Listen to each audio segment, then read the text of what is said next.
Bismillahirrahmanirrahim. Assalamualaikum warahmatullahi wabarakatuh. Allah wabarakatuh. Alhamdulillah, alhamdulillah, wa syukurillah, wa salatu wassalamu ala rasulillah. Sayyidina, habibina, wa syafi'ina, maulana Muhammadin sallallahu alaihi wasallam. Amma ba'd.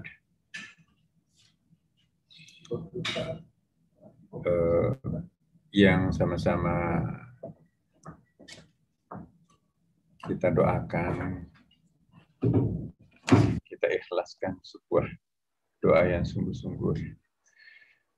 Semoga pengarang buku ini, Imam Al-Ghazali Ihya Ulumuddin, yang sekian tahun kita sudah kaji ini, senantiasa mendapatkan pahala amal jariahnya.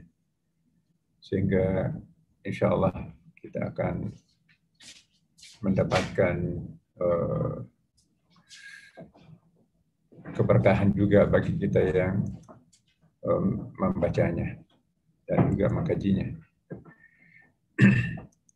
Hari ini kita juga akan mendoakan, dan sudah tadi juga didoakan oleh Pak Jamal, semua anggota-anggota jamaah-jamaah kita yang juga kurang sehat, ya.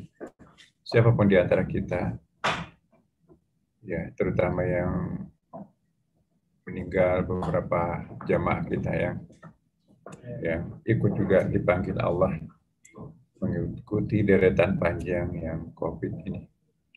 Semoga berakhirlah seluruh jamaah kita yang terinfeksi virus ini. Dan semoga sesegera mungkin Allah mengangkat wabah ini dari permukaan kehidupan kita.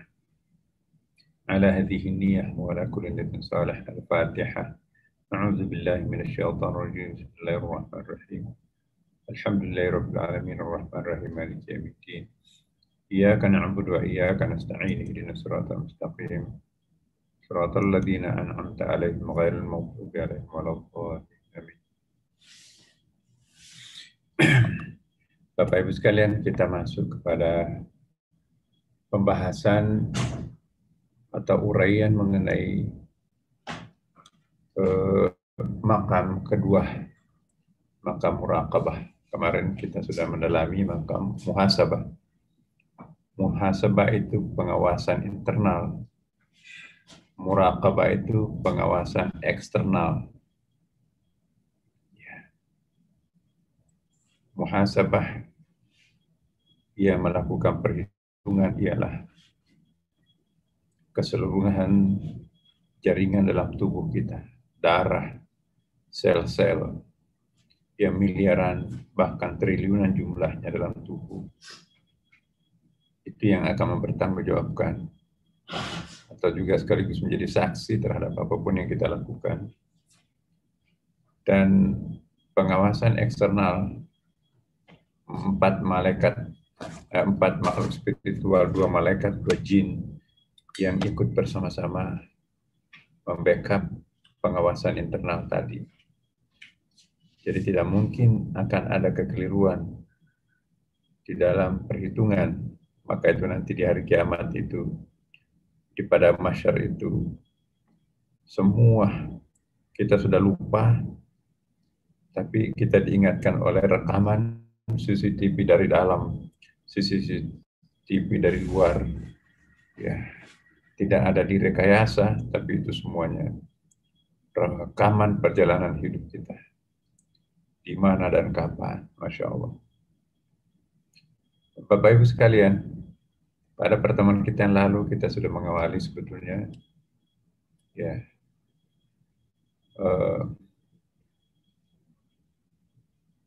apabila hati itu seperti sekutu, ya, saya pernah jelaskan minggu lalu. Apabila hati dengan otak atau pikiran itu bersatu untuk melakukan kebaikan, dahsyat kebaikan itu. Tapi apabila nafsu berkoalisi dengan akalan, dahsyat juga dosa maksiat itu.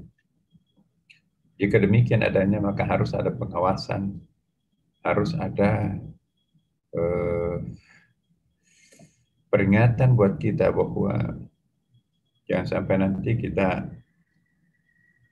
terarahkan ke hal yang negatif, dua kekuatan besar ini.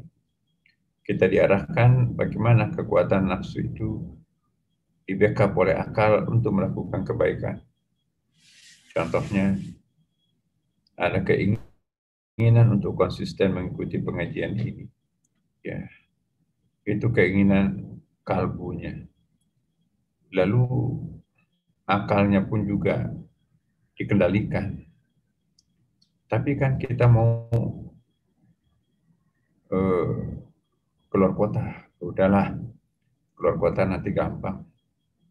Setelah jam 7 baru kita keluar. Tapi kan kita mau jalan subuh. Ini kan long weekend, besok juga masih ada. Tapi kan ya udahlah. Akhirnya kita pergi berwudu, ya, menutup aurat, membersihkan pikiran. Ya, duduklah kita di depan kursi atau di atas sajadah mengikuti pengajian ini. Maka itu satu contoh bahwa kalbu dan pikiran itu dikendalikan diri kita untuk hal yang positif. Fa'alhamaha fujuraha wa taqwaha. Jadi di dalam diri seseorang itu ada potensi, the power. Power itu kalau kita gunakan untuk negatif, maka itu akan menjadi super negatif. Tapi kalau diarahkan kepada hal yang positif, bisa menjadi super positif. Kayak bom nuklir tuh, atau nuklir itu ya. Energi nuklir itu bisa digunakan untuk hal yang positif, menyalakan listrik murah. Negara-negara berpenduduk jumlah terbesar dunia, ya, satu-satunya yang belum menggunakan energi nuklir untuk listrik ialah Indonesia, India, China, ya, kemudian juga Amerika, Rusia, Jerman, apalagi ya Pakistan juga sebetulnya. Nah, kita itu masih menggunakan energi boros, batu bara, habis perut bumi dikuras, kemudian bensin, ya, habis disedot. Mereka menggunakan energi nuklir. Nuklir itu sebetulnya murah meriah, sangat murah. Tapi persoalannya, akibatnya, resikonya itu juga sangat tinggi. Nah, mampukah kita menjinakkan atau mengendalikan secara disiplin penggunaan nuklir, itu juga satu pertanyaan. Maka itu ada Dewan Nuklir Internasional, tidak boleh sembarangan negara itu memainkan energi nuklir, sebab kebocoran radioaktif itu sendiri bisa menyebabkan fatal. Lihat Jepang, gempa bumi, ya, reaktor nuklirnya itu pecah, itu ribuan orang mati seketika. Ya, kalau ada human error, jangan coba-coba bermain dengan pembangkit listrik tenaga nuklir, sebab bahaya. Nah, karena itu, itulah diri manusia. Bisa berfungsi super baik, bisa juga berfungsi super buruk. Bahasa Al-Quran itu, walaqad zara'na li jahannama minal jinni wal insi lahum qulubun la yafqahuna biha wa lahum a'yunun la yubsiruna biha. Ya, ada yang saya lupa ya, walaqad zara'na li jahannama katsiran minal jinni wal insi lahum qulubun la yafqahuna biha, ya, wa lahum adanun la yasma'una biha walahum ayunun la yubsirun biha walahum adanun la yasma'un biha ulaika kal an'am bal hum adall. Jadi manusia itu bisa sampai turun ke bawah sama dengan binatang. Bahkan di dalam Quran Wal hum adallu, manusia bisa lebih hina daripada binatang. Tapi manusia juga itu bisa menjadi ahsani taqwim.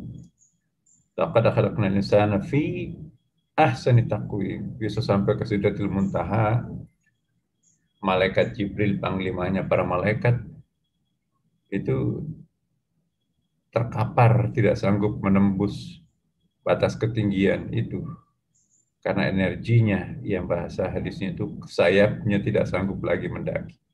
Tapi Nabi Muhammad SAW, ya, manusia, melejit sampai ke atas, ke puncak Sidratul Muntaha yang belum pernah ada siapapun yang masuk ke wilayah itu. Inilah manusia, satu-satunya makhluk eksistensialis menurut saya Hussein Nasr. Bagus sekali bukunya itu saya Hussein Nasr. Kalau ada, saya rekomendasikan pada teman-teman. Bukunya tidak terlalu tebal ya, tapi itu sangat bagus ya. Bukunya itu Ideal and Realities of Islam. Ya. Terjemahannya sudah ada dulu itu ya. Bagus juga terjemahannya. Bahkan kadang-kadang ada anotasi, catatan-catatan kaki yang tidak kalah bagusnya. Jadi bayangkan Gus Dur, orang yang kayak gitu pinternya, ketika belum PBN dulu ya, ketika baru pulang dari luar negeri menulis buku itu Ideal and Realities of Islam. Itu dahsyat. Dia membahas tentang beberapa aspek ya, termasuk manusia. Dia katakan satu-satunya manusia yang satu-satunya makhluk Tuhan yang eksistensialis. Maksudnya eksistensialis itu bisa turun naik martabatnya di mata Allah ya manusia. Manusia bisa menjadi ahsani taqwi, tapi manusia bisa menjadi asfal safilin. Ya, nggak ada tuh makhluk lain seperti manusia. Malaikat tidak pernah turun menjadi manusia. Binatang tidak pernah naik menjadi manusia. Ya. Tapi manusia bisa menjadi malaikat, bahkan bisa melewati malaikat. Manusia bisa turun seperti binatang, bahkan bisa lebih hina daripada binatang. Balhum adallu tadi. Apa yang membuat manusia itu bisa turun naik martabatnya? Kenapa nggak seperti malaikat, binatang? Nah, itu karena tadi itu potensi. Dua potensi itu daya tariknya itu luar biasa. Kalbu dan akal. Kalau masih split personality, akalnya maunya kemana? Tidurlah subuh masih panjang ini long weekend, kamu ngantuk, terus sebentar lagi nggak usah salat tahajud, kamu begadang. Ya. Tapi ada rasa dalam tubuh juga. Apapun yang terjadi, aku harus salat tahajud. Oh, ya itu terpaksa sih dilakukan, cuman ya setengah hati, bukan setengah hati sebetulnya, setengah energi. Yang melakukannya itu hanya rasa, tapi rasionya enggak. Kadang-kadang ngajinya pun juga ya, enggak ada khusyuk. Itulah sebabnya kadang-kadang kita ngaji biasa itu, tiba-tiba berhenti ngantuk di situ. Kadang-kadang ini rakaat keberapa ini? Terutama salat panjang ya seperti salat sunat tasbih. Ini rakaat keberapa ini? Jangan-jangan sudah rakaat ketiga. Ini sujud keberapa ini? Jangan-jangan baru sujud pertama, karena kan kita lama di situ. Nah, karena itu belajarlah mensinergikan dua kekuatan diri, potensi diri, kalbu dan akal. Jika ini menyatu, maka insya Allah diri ini akan terkontrol betul. Saling mengontrol antara nafsu dan akal penting juga. Ya. Kadang-kadang kalbunya mau berjihad, udahlah pergi umrah, pergi kemana gitu ya, melakukan kebaikan-kebaikan. Akal mengontrol, tapi anakmu gimana? Istrimu bagaimana kalau kamu pergi 3 bulan lagi khuruj di Bangladesh, di India. Memang pahalanya bagus yang pernah dilakukan Nabi, tapi itu sunat. Yang wajib itu memberi makan nafkah keluarga dan anak-anak. Beragama yang benar mendahulukan yang wajib, baru yang sunat. Ya. Salah satu contoh ego spiritual itu ketika seseorang itu mendahulukan yang sunat daripada yang wajib. Ego-ego spiritual itu yang mendorong orang itu pergi khuruj, berjihad, tapi menanggalkan atau meninggalkan keluarganya. Itu wajib. Yang sunat itu khuruj. Sunat pergi ke masjid,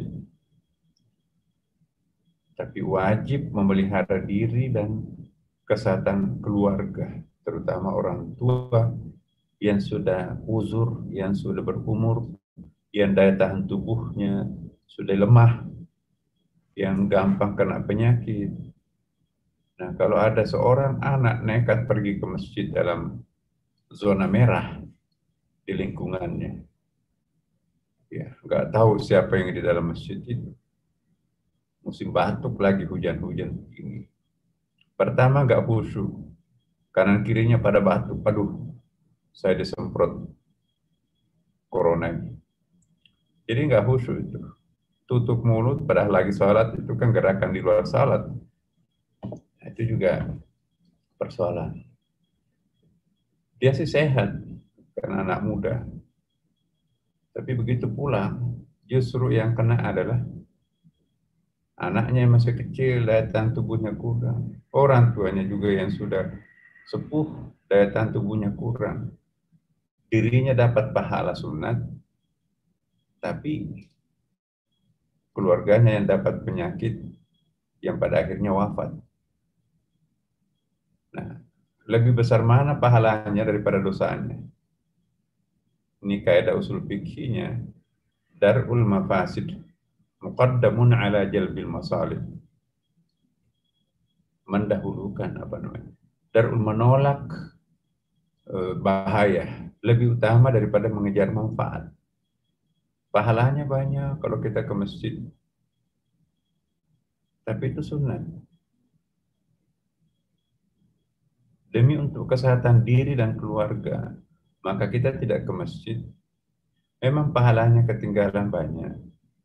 Tetapi kita mengabdikan diri kita untuk tidak mendatangkan penyakit kepada keluarga yang rawan, yang rentan. Dari segi nominasi pahala kurang, tapi dari segi kualitas, ya kita insya Allah, Allah juga memberikan penghargaan ke kita. Kamu itu memang ingin ke masjid, tapi kamu mencintai orang tuamu, kamu mencintai anakmu, itu juga sunat, bahkan wajib untuk menolak mudarat terhadapnya.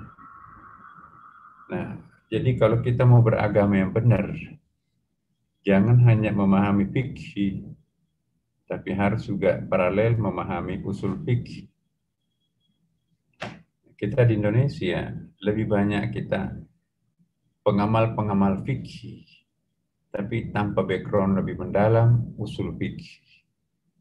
Akibatnya kontroversi, persoalan muncul terus, perdebatan, terus sosial media itu muncul terus. Masa kita pergi ke masjid gak boleh, padahal di bandara ramai ngantri. Masa kita dilarang masjid, terlalu banyak larangannya. Tapi pasar-pasar di mall, ya ruko-ruko, minimarket itu pada penuh. Ini nggak adil nih pemerintah. Tunggu dulu. Boleh jadi itu yang benar. Karena apa? Pergi ke masjid itu hukumnya sunat, bukan wajib. Tapi pergi ke bandara itu boleh jadi sebagian besar di antara mereka itu hukumnya wajib. Sebagian besar di antara para pengunjung ke pasar itu hukumnya wajib ke pasar, sunat ke masjid. Ada seorang ibu baru melahirkan, tidak punya air susu, anaknya kelaparan. Mau bikin susu, nggak ada. Penjual susu itu adanya di pasar, bukan di masjid. Maka sang ibu terpaksa pergi ke pasar atau pergi ke mall untuk membeli kebutuhan hidup anaknya, membeli susu. Mengadakan susu untuk anak yang kelaparan wajib. Berarti seorang ibu lebih penting pergi ke pasar atau mall daripada ke masjid. Nah, itu. Kenapa bandara penuh, masjid kosong? Pemerintah ini betul-betul tidak benar, ya, tidak mengedepankan Islam. Tunggu dulu. Jangan-jangan ke bandara sebagian besar mereka itu wajib. Mereka akan mengantar gajinya orang yang ada di Indonesia Timur. Pabrik uang itu adanya di Bekasi Timur sana. Nggak ada pabrik uang di Indonesia Timur. Maka terpaksa uang itu harus diantarkan ke Makassar, ke Papua, dan seterusnya. Kalau nggak dikasih gaji mereka, bagaimana bisa belanja? Bagaimana bisa ke pasar? Bisa menyebabkan kematian massal. Jadi wajib hukumnya ke bandara, sunat pergi ke masjid.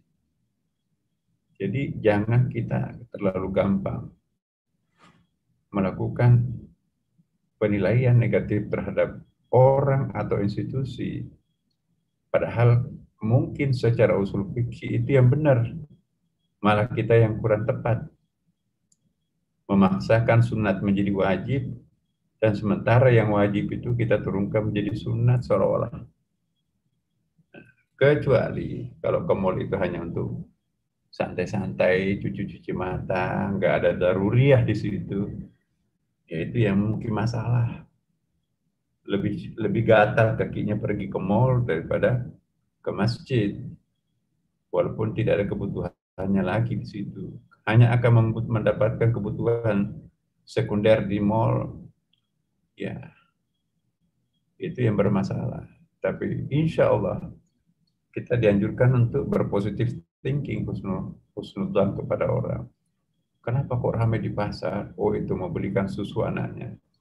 Oh, itu mau beli beras untuk beri makan keluarganya. Oh, itu mau membawa obat-obatan corona ke Indonesia Timur. Kalau enggak, terkapar-kapar masyarakat sana, enggak ada obat di sana, akan di pabrik. Jadi belajarlah kita menjadi orang arif, tidak terlalu gampang menjustis, memvonis kesalahan kepada orang lain, tanpa mengikuti kondisi objektif sesungguhnya apa yang terjadi di dalam masyarakat. Nah, hati-hati di sini.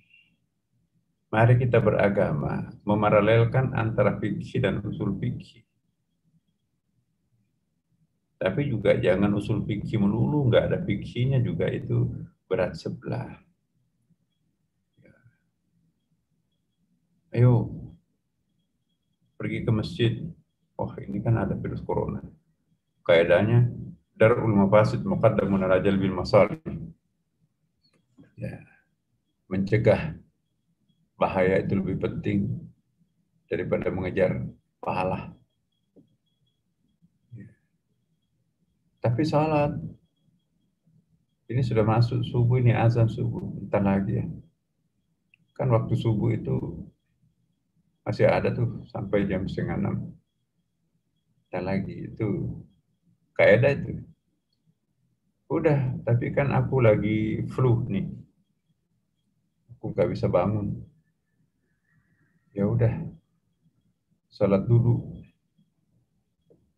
Tapi aku nggak bisa ke kamar mandi dingin. Oh iya ya, kalau katanya kita sakit, ya bertayamum. Ya bertayamum di kasur.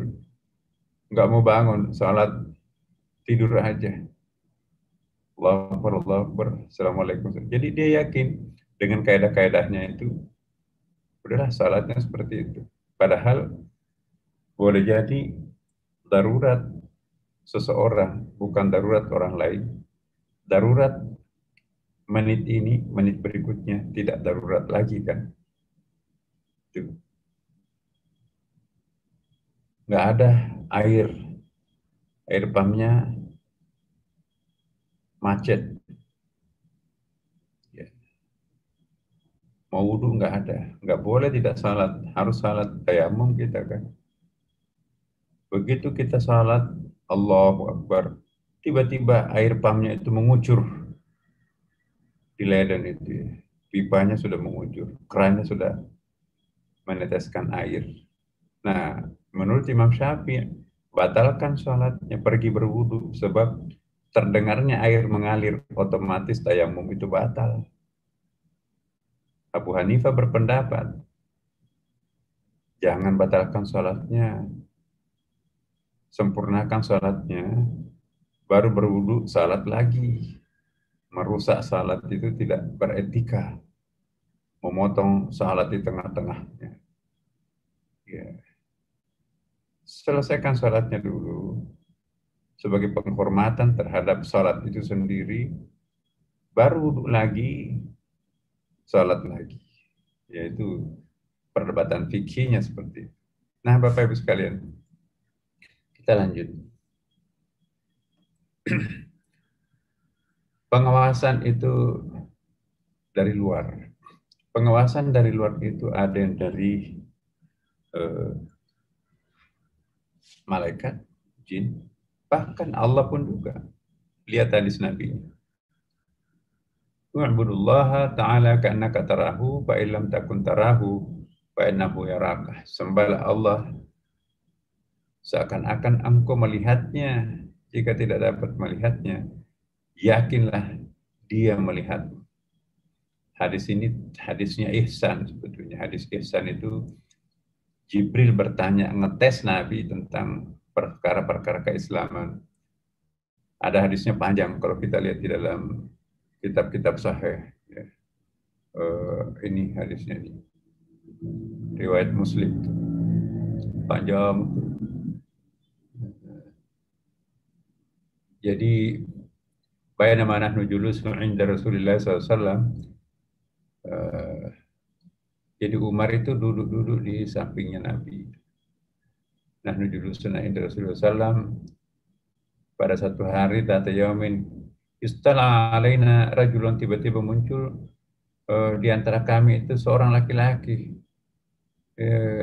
Syadidun bayadun, jadi putih sekali. Pakainya pun juga putih. Syadidu suwadi sya'ri, hitam sekali rambutnya. Ya. Laira alaihi asur safari. Ya, kita nggak tahu dari mana dia datang tuh. Wala ya'rifuhu minna ahadun, kita juga nggak mengenali, satu orang pun nggak ada mengenali dia dari mana tuh. Hatta adalah sailan Nabi, sampai duduk di sisi Nabi sallallahu alaihi wasallam.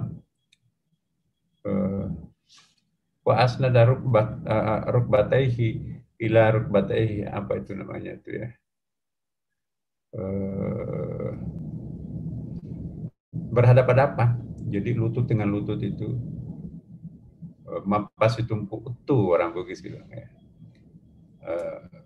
lututnya berhadapan-hadapan. Wa wada'a kaffaihi ala khazaihi, ya, jadi dia menjulurkan kedua tangannya kepada Nabi. Waqala, orang itu berkata, ya Muhammad, hai Nabi Muhammad, akhbirni anil Islam, jelaskanlah kami tentang Islam. Faqala Rasulullah sallallahu alaihi wasallam, lalu Nabi menjawab, al-Islamu an tashhada an la ilaha illallah wa anna Muhammadar Rasulullah. Islam itu ialah mengucapkan dua kalimat syahadat, ya, tiada Tuhan selain Allah dan Muhammad Rasulullah, wa tuqimus salata, mendirikan salat, wa tu'tiz zakata, mengeluarkan zakat, wa tasumu Ramadan, berpuasa pada bulan Ramadan, wa tahujjil baiti, menunaikan haji al-bait ke Baitul Haram, in istata'ta ilaihi sabila, bagi orang yang mampu menempuh jalannya. Qala, laki-laki berpakaian putih-putih dan putih tampan itu sadaqtu. Bukan sadaqtu di sini, sadaqtah, ya. Benarlah engkau Muhammad. Fa'ajibna lahu yas'aluhu wa yusaddiquhu. Dia begitu jawabannya terhadap pertanyaan itu tadi, dan dia membenarkan jawaban itu tadi. Qala fa'akhbirni anil Islam, tapi jelaskan juga apa itu iman. Jadi ini kayaknya ngetes Nabi. Qala, Nabi berkata,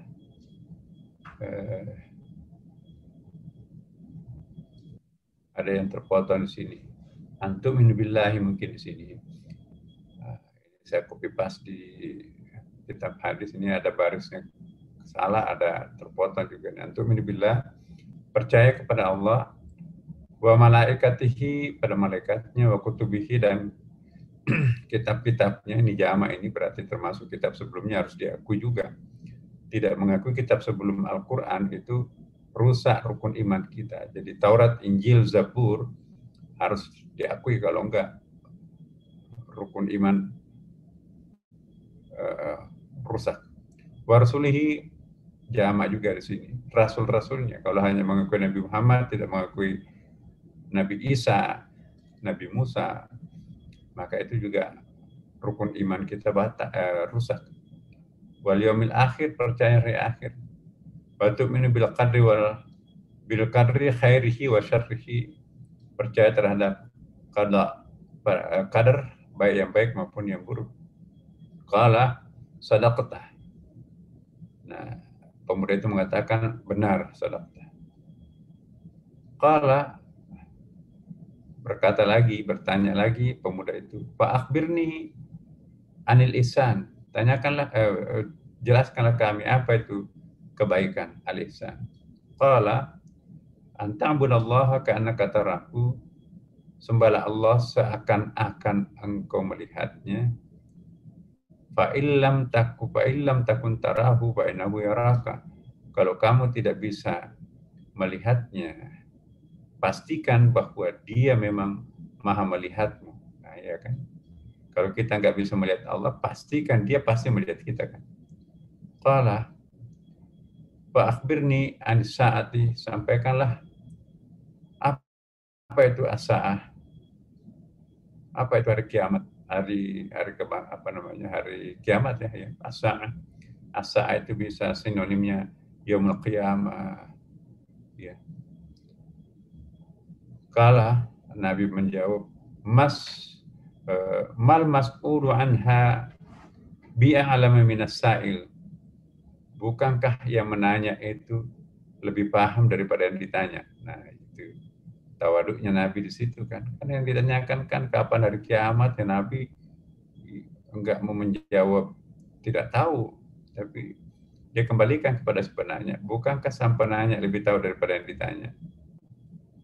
Qala fa akhbirni an amaratiha. Qala, ya. Jadi ini yang kita akan bahas, ya, Pak. Ini tadi fa akhbirni apa itu? Kan kita ini dalam rangka muraqabah ini. Ada pengawasan dari luar. Penguasaan eksternal kita itu tidak lain adalah Allah sendiri kan. Beritahukanlah kepada aku tentang ihsan. Nabi menjawab, hendaklah engkau menyembah Allah seakan-akan engkau melihatnya. Jika engkau tidak melihatnya, sesungguhnya Dia melihatmu. Fa innahu yaraka, itu artinya Allah mengawasi dari luar, mungkin juga dari dalam. Kalau malaikat itu pasti mengawasi dari luar ya. Tapi kalau Allah mengawasi dari dalam dan dari luar. Kenapa? Karena Allah itu huwa dhahir wal batin.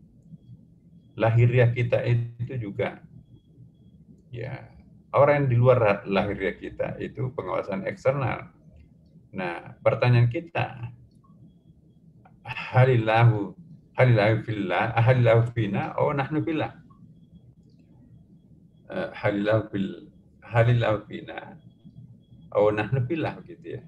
Apakah Allah itu ada dalam diri kita, berarti muhasabah, atau Allah di luar kita, berarti muraqabah, atau dua-duanya. Allah bisa melakukan pengawasan muhasabah, tapi juga sekaligus bisa muraqabah, yaitu dua-duanya. Kalau malaikat melakukan pengawasan muraqabah, diri kita sendiri muhasabah, tapi Allah, Dia bisa melakukan pengawasan muraqabah dan muhasabah. Karena Dia bisa menjadi zahir dengan segala kebatinannya, tapi Dia juga bisa menjadi batin dengan segala kezahirannya. Karena Allah itu maha mutlak. Yang namanya maha mutlak itu ya for all, ya kan? Bukanlah sesuatu itu maha mutlak. Kalau hanya, hai Allah, kamu hanya bisa menjadi batin. Kamilah makhlukmu yang zahir seperti ini, kasar. Itu tidak mutlak lagi Allah. Ya Allah, engkau bersemayamlah di arasy sebagai khalik, kamilah makhlukmu di bawah ini. Berarti tidak lagi maha mutlak, berarti ada space-nya Allah, ada space makhluknya. Padahal Allah itu adalah muhit. Allah itu serba meliputi. Jadi kalau kita katakan Allah ada di aras sana, sehingga sananya di aras, kita mah makhluknya di bumi, itu membatasi, mereduksi kemutlakan Allah. Padahal Allah itu ada di atas, ada di bawah, ada di awal, ada di akhir, ada lahir, ada batinnya. Ya. Jadi namanya mutlak itu Dialah menciptakan segalanya. Dia pencipta awal akhir, Dia pencipta lahir batin, Dia pencipta atas bawah, ya kan?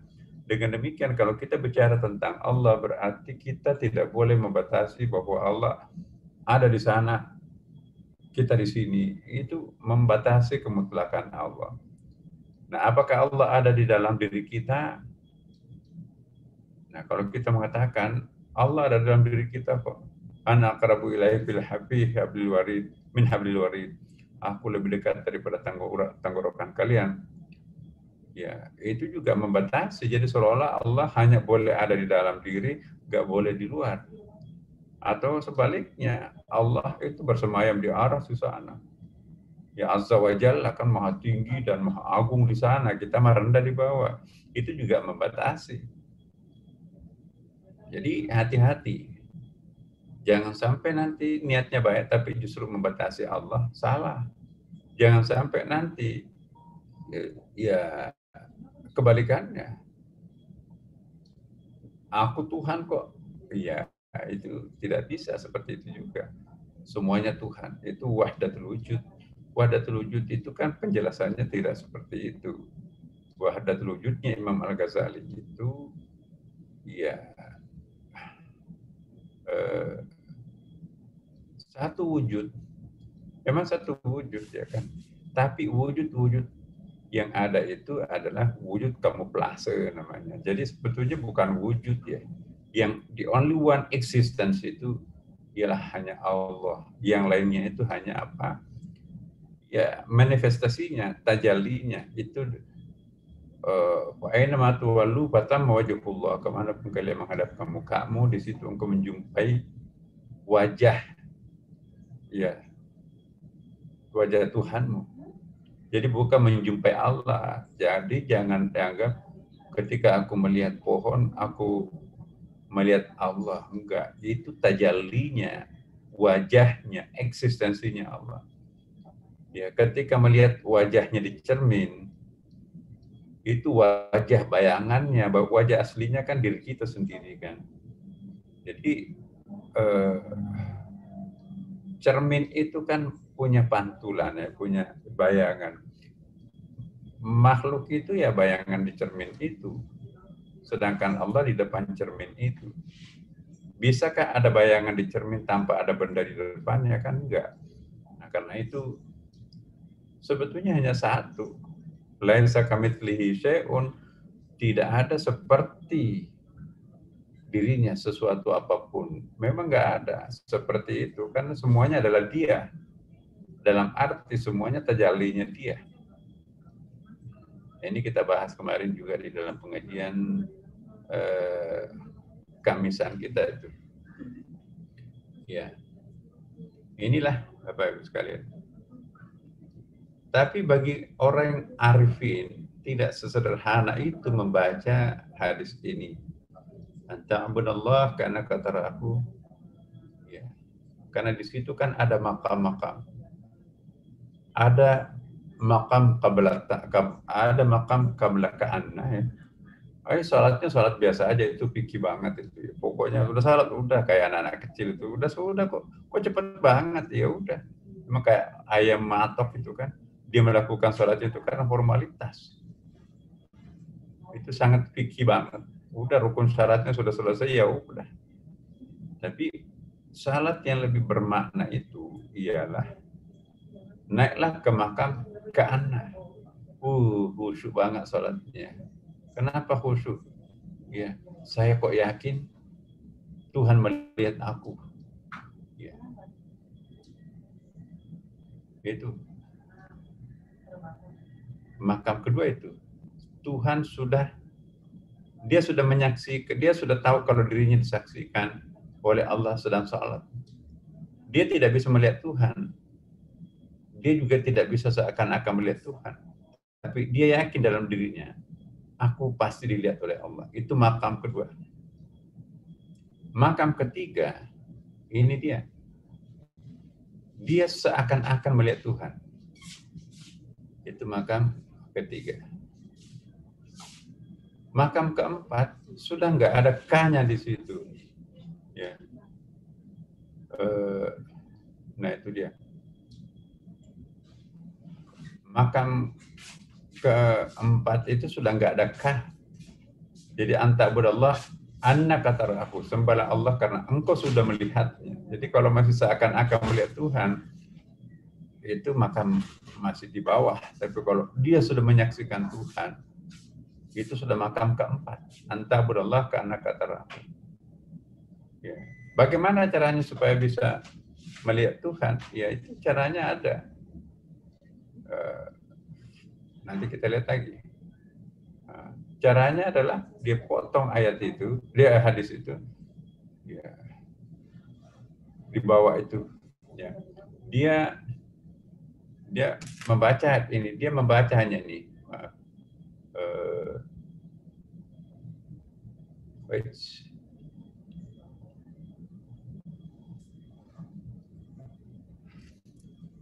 Ini fa'illam takun tarahu, dia taruh koma di sini.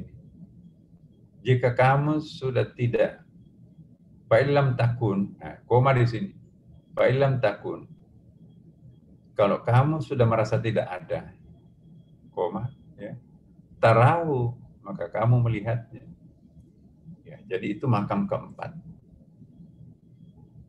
Kalau ingin melihat Tuhan, rasakan dirinya sudah hilang, baru kamu bisa melihat. Karena selama masih ada aku, itu hijab untuk bisa menyaksikan Tuhan. Makam kelima ada lagi. Tidak ada lagi yang melihat dan tidak ada yang dilihat. Kalau masih ada yang melihat, ada yang dilihat, itu masih ada jarak. Aku melihat pulpen. Ada nggak jarak antara pulpen dan mata aku? Ada. Tapi makan yang di atas itu, yang 5 itu, itulah nggak ada jarak lagi. Yang melihat dan yang dilihat menjadi satu. Bahasa tasawufnya, al-abid wal ma'budu wahidun.